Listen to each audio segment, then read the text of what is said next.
When we look at the night sky and catch sight of the morning star, the brilliant Venus, we might not even think that this beautiful celestial body has been connected for millennia to one of the most mysterious and controversial spiritual figures.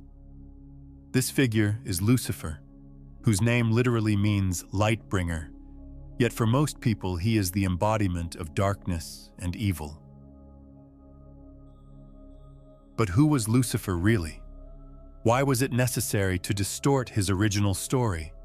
And what was his true sin for which he had to be cast out of heaven?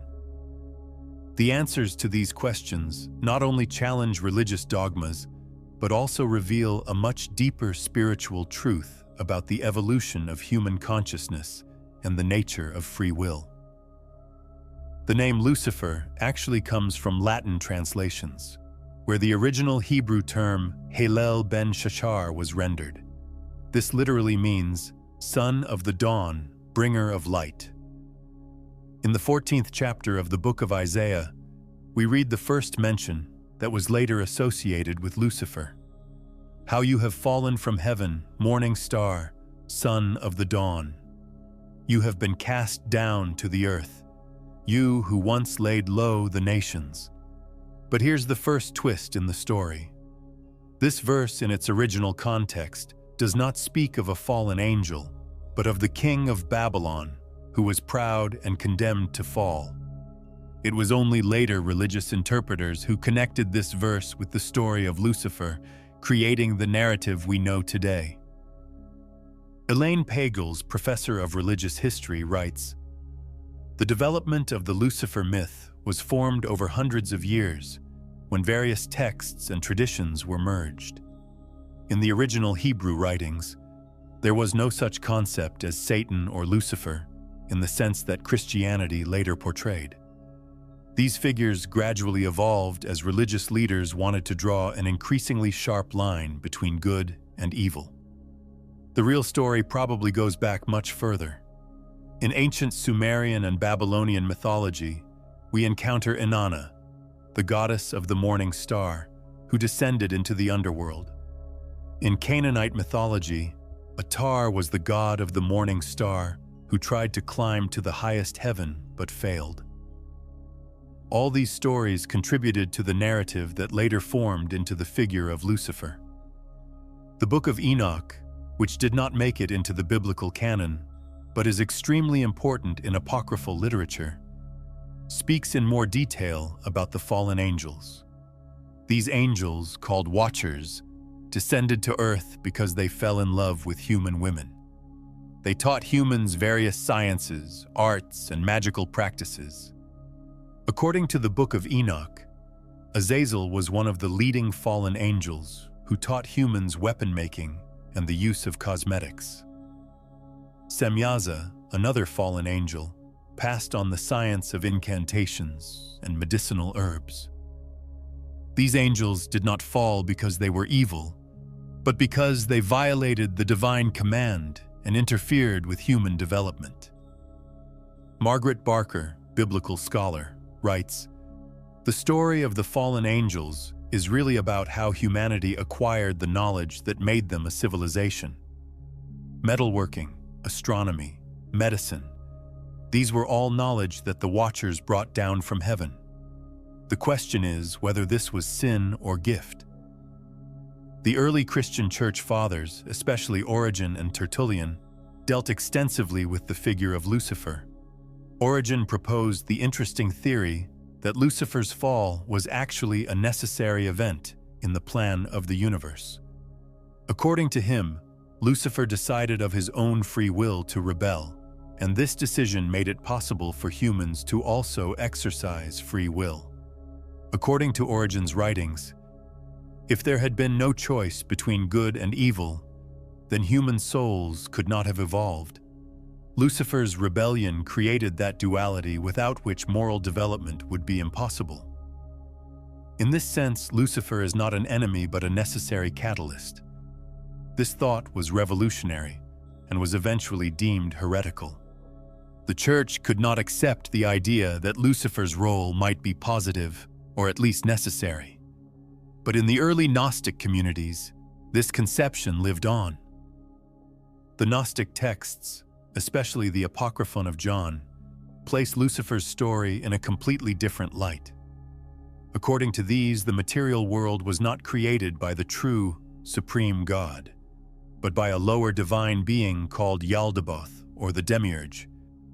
This being, though powerful, did not possess true spiritual knowledge. When Yaldabaoth created Adam, he made a mistake. From the highest divine sphere, a spark, a divine consciousness entered into the human being.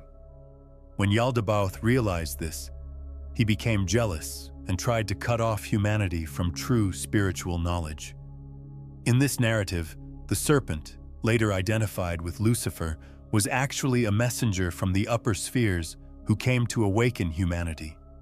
Stephen Hoeller, Gnostic bishop and scholar, writes, "From the Gnostic perspective, Lucifer is not a fallen angel, but a liberator. He was the one who told Adam and Eve the truth. They would not die if they ate from the tree of knowledge, but would become like gods, knowing good and evil. And that is exactly what happened. Knowledge brought consciousness, and consciousness brought freedom."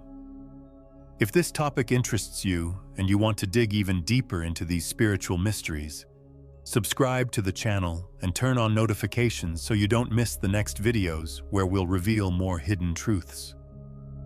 In the Kabbalistic tradition, there is yet another reading of Lucifer's story. The Zohar, the central text of Kabbalah, speaks of the angel Samael, who is often identified with Lucifer. Samael's role here is more complex than that of a simple antagonist. He is the embodiment of the principle of divine severity, the one who tests souls and strengthens them. According to Kabbalistic masters, during creation, the divine light was too strong and broke the vessels into which it poured. This story, called Shevirat HaKelim, the breaking of the vessels, explains the origin of evil in the world. The shards of the broken vessels became the kelipot, the shells that hide the divine light. Samael, or Lucifer in this system, is the king of the kelipot, but his role is not purely destructive. He holds captive those divine sparks that humans must liberate through their spiritual work. Without resistance, there would be no possibility for spiritual growth. Gershom Scholem, who studied Kabbalistic teachings, says, "Kabbalah does not see Lucifer or Samael as a purely evil being. He is a necessary part of the divine economy that enables human souls to work, struggle, and evolve. Without his presence, the world would be too perfect for real development to occur." In the Islamic tradition, the story of Iblis shows many similarities to Lucifer's story, but there are significant differences. According to the Quran, Iblis was not an angel but a jinn, a being created from fire. When Allah created Adam from clay, he commanded all angels and jinn to bow down before him. Iblis refused. He said, "I am better than he. You created me from fire and him from clay." This pride, this conviction that he was superior, was Iblis's sin. But here's an interesting aspect. Iblis actually remained a monotheist. He did not bow before Adam because he felt that one should only bow before Allah. Some Sufi mystics gave this interpretation of Iblis's act. He was actually the greatest monotheist, who was unwilling to worship anyone else even when Allah commanded it. This paradox raises deep theological questions about the relationship between free will and divine will. Idris Shah, Sufi teacher, writes, "In Iblis's story lies the greatest paradox.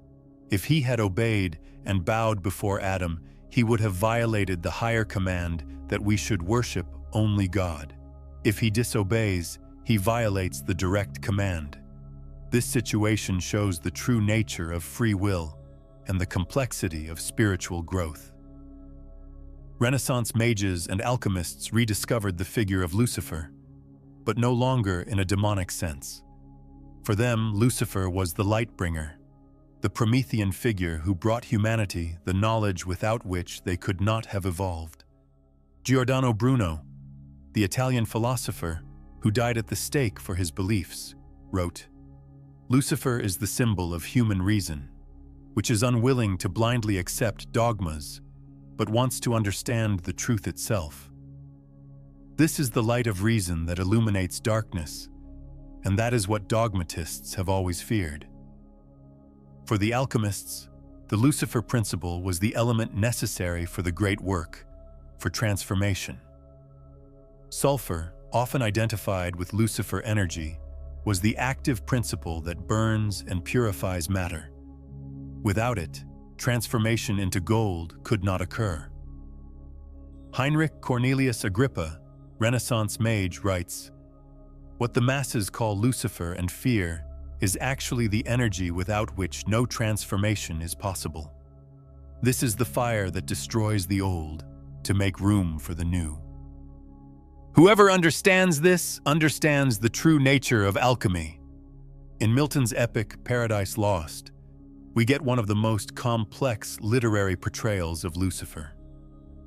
Milton's Lucifer is not a simple figure of evil, but a tragic hero who of his own free will decided to rebel. The famous words, "Better to reign in hell than serve in heaven," capture Lucifer's essence, the desire for freedom even if it requires sacrifice. Milton's Lucifer raises numerous philosophical questions. Is the exercise of free will itself noble, even when directed against God? Is pride always a sin, or are there situations when it is justified and necessary?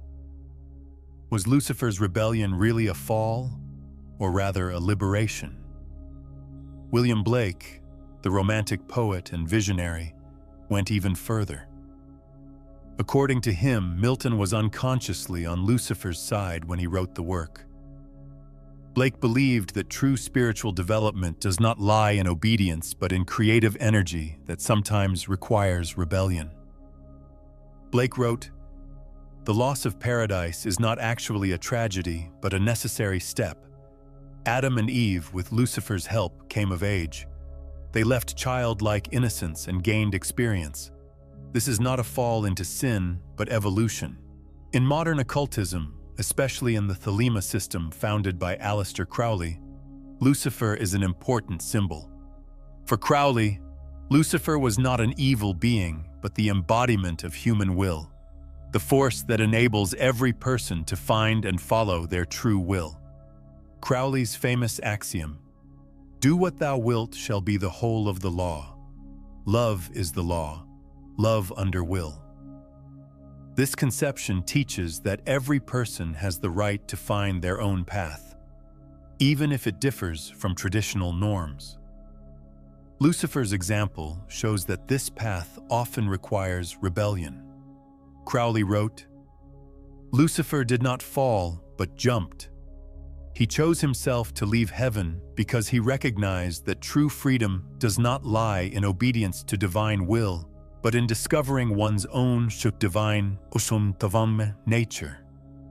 Every person is a star, and every star has the right to orbit on its own trajectory." Carl Jung's psychological perspective gives Lucifer another dimension of understanding. For Jung, Lucifer was one aspect of the shadow self, that part within us that is unwilling to submit to collective norms and expectations. This energy can be terrifying, but is essential for individuation, for becoming a complete personality. According to Jung, there exists in every person a Lucifer energy that rebels against limitations and longs for freedom. If we suppress this energy, it emerges in destructive ways. If, however, we consciously integrate it, it can become an enormous creative force. Jung wrote, "The shadow is what we ourselves are unwilling to acknowledge within ourselves. But the shadow is not only dark, it can also be golden. Lucifer's energy is that gold in the shadow, that part within us that wants to be free, that questions and doubts, that is unwilling to accept things just because we're told to. Whoever finds this energy and integrates it finds their true power. In reincarnation philosophy, which is the central theme of my channel, Lucifer's story raises particularly interesting questions. If Lucifer was indeed an angel who rebelled, what happened to his soul? Is he also subject to the law of reincarnation? Some theosophical teachings claim that Lucifer is not a unique entity, but a principle, an energy that manifests in different forms in every era. In beings who question, who doubt, who seek new paths, there is Lucifer's energy. Rudolf Steiner, founder of anthroposophy, offered an interesting perspective on Lucifer. According to him, Lucifer and Ahriman are two opposing forces that together act on human development. Lucifer is what pulls us up into spiritual spheres, too quickly, too high. Ahriman is what pulls us down into materialism, too deep into the physical world. According to Steiner, the human task is to create balance between Lucifer and Ahriman. It's not about defeating them, but harmonizing their energy. Without Lucifer, there would be no spiritual longing. Without Ahriman, there would be no practical realization. We need both, but neither must rule exclusively. In modern New Age spirituality, a rediscovery of Lucifer is taking place. Many spiritual teachers teach that Lucifer is actually an ascended master who voluntarily took on the role of representing shadow so that humanity could have the opportunity to practice free will and evolve. According to this conception, Lucifer's sacrifice was enormous. He accepted that for millennia he would be demonized and hated just so that humanity could evolve. This is a Christ-like sacrifice, only with the opposite sign. Christ represented light, Lucifer shadow, but both are necessary for balance. Doreen Virtue, who provided spiritual teachings before returning to Christianity, formerly wrote, "Lucifer is not who religions painted him to be. He is an angel who took on a role. When humanity becomes evolved enough to understand the truth, Lucifer too will be freed from this role and return to the light." The philosophy of duality is the central question of Lucifer's story. Is darkness necessary for us to appreciate light? Is evil necessary for us to practice goodness? Lucifer's existence and rebellion created that polarity without which moral development would be impossible. The yin-yang symbol from Taoist philosophy perfectly captures this concept. In light, there is a point of darkness. In darkness, there is a point of light, and the two continuously transform into each other. Lucifer is perhaps that dark point in the light that reminds us that nothing is absolute and everything is part of a greater whole. Alan Watts, who popularized Eastern philosophies in the West, said, "The greatest mistake of Christian theology was creating a rigid dualism between God and the devil. Eastern wisdom recognized that these are not separate forces, but different aspects of the same reality. If Lucifer truly exists, then he too is part of the divine play, not its enemy." In modern demonology and ceremonial magic, Lucifer remains an important figure. But he does not appear here as an evil being, but as a powerful spiritual entity with whom the magician can connect for knowledge and power. In Gnostic practices, Lucifer is one of the four crowned kings. However, serious occult practitioners emphasize that working with Lucifer is not about renouncing morality or spirituality. Quite the opposite. It's about confronting one's own shadow, integrating suppressed parts, and thereby becoming more complete. Jake Stratton Kent, modern occultist, writes, "Invocation of Lucifer is not a turning to the dark side, but integration of shadow. When we consciously work with this energy, we have the opportunity to transform what is suppressed and destructive within us into a force that is creative and constructive.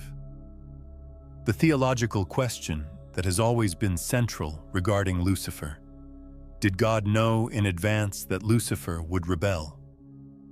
If God is omnipotent and omniscient, why did he create a being he knew would turn against him? This question has occupied theologians for millennia.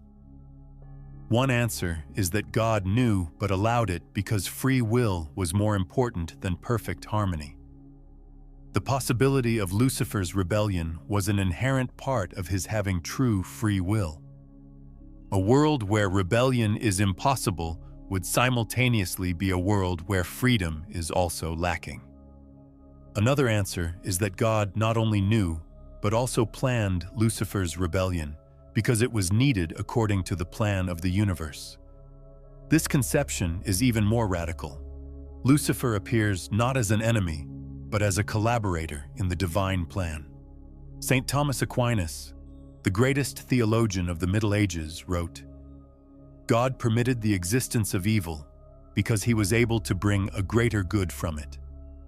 Lucifer's fall and humanity's fall into sin enabled the incarnation of Christ and the redemption of humanity, which brings greater glory to God than the original innocence would have brought. Modern quantum physics offers interesting parallels to Lucifer's story. The observer effect, according to which the act of observation changes the thing observed, recalls how the acquisition of consciousness changed humanity's state. When Adam and Eve, with Lucifer's help, became conscious, they could no longer be the same. Heisenberg's uncertainty principle, according to which one cannot simultaneously know precisely both the position and velocity of a particle, can be paralleled with the spiritual principle that complete certainty and free will cannot exist simultaneously. Lucifer's rebellion introduced an uncertainty, an openness into the universe. Fritjof Capra, who studied parallels between physics and Eastern mysticism, writes, "Modern physics has shown us that the universe is not a rigid, deterministic mechanism, but a constantly changing, open system where everything is possible. This worldview is much closer to the spiritual conception that sees Lucifer not as an error, but as a necessary possibility."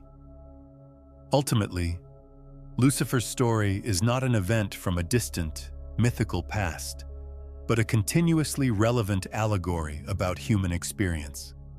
We all face moments in life when we must choose between obedience and rebellion, between security and freedom, between conformity and individuality. In these moments, we are all Lucifers. We ask ourselves, do we accept what they tell us, or do we seek our own truth? Do we stay in the comfortable but limiting situation, or do we risk and jump into the unknown? Do we submit to authority, or do we listen to our inner voice? The answer we give to these questions determines who we are. Lucifer's story is not about rebelling against everything, but about finding our own voice, our own path, even if it differs from what others expect of us. Lucifer's true secret is perhaps that there is no single truth about him. He is a mirror in which every culture, every era, every individual sees their own fears and desires reflected. A demon for those who fear change, a hero for those who long for freedom, a symbol for those seeking deeper meaning. But one thing is certain: Lucifer's story, regardless of how we interpret it, raises the most important questions. Who are we? What is our purpose? How do we relate to authority? What is the price of freedom? And ultimately, do we choose our path, or do others choose it for us?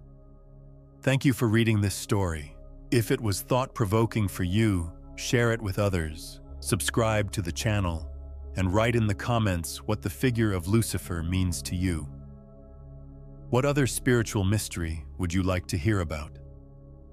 In the next videos, we will continue this journey toward the deepest questions of human consciousness and spiritual development, uncovering truths that help us understand our place in this vast, amazing universe.